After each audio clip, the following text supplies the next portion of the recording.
Dito kami ngayon sa McDo, sa Walmart. So, galing na kami ng hospital. So, meron po akong infection sa dun sa bleeding ng stomach ko. Sa ulcer ko. So, may infection. So, may additional naman akong gamutan na medyo mabigat daw, sabi ng doktor. So, sobrang gutom na po ako. Masakit yung ulo ko. So,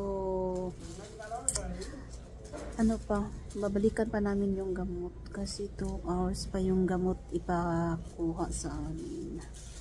Sobrang sakit po ng ulo ko.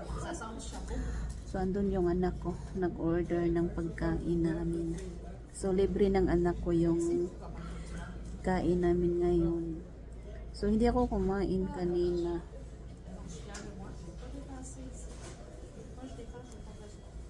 So, dito kami sa Walmart kasi may bibilhin din yung anak ko.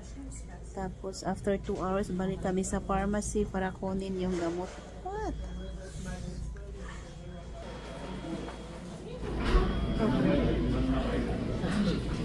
Tatago na naman yung anak.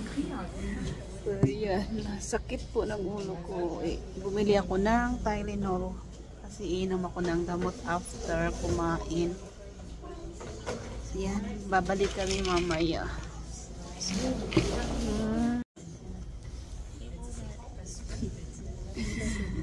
Kung napami sa Cebu, napami sa Pinas, after sa appointment sa hospital, diretso Jollibee. So, kay wala may Jollibee diri sa Canada. Diri sa Quebec. Are na lang may McDo. Thank you, anak. Gutom na, gutom. Gusla na. Kami na kayo ikaon.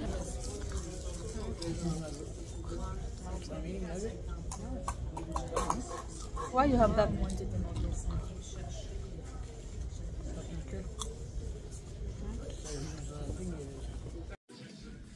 So, dito kami sa pharmacy ngayon.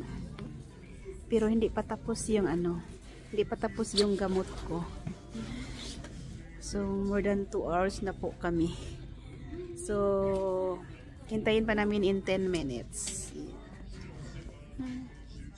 What's that?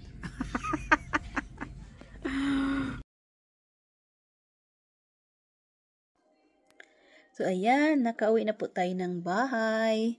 So, yan, di ko lang akalain na ganito karami ang ating gamot. Yan. So, meron tayong infection sa yung ulcer natin, may bacteria. So, kailangan natin ng medyo mabigat na gamutan kasi medyo seryoso yung natin sa tiyan, yung bacteria natin. So, kailangan talaga ng treatment. So, meron akong dalawang antibiotic na gamutan. Tsaka medyo mabigat po. So, ayan lang. So, kailangan nating mag-ingat. So, hindi tayo pwedeng kumain ng anong tawag dito, yung iron at saka mga dairy food at saka calcium. So, maraming bawal. So, yan lang. Maraming salamat. Bye-bye sa lahat. Ingat-ingat po. God bless us all.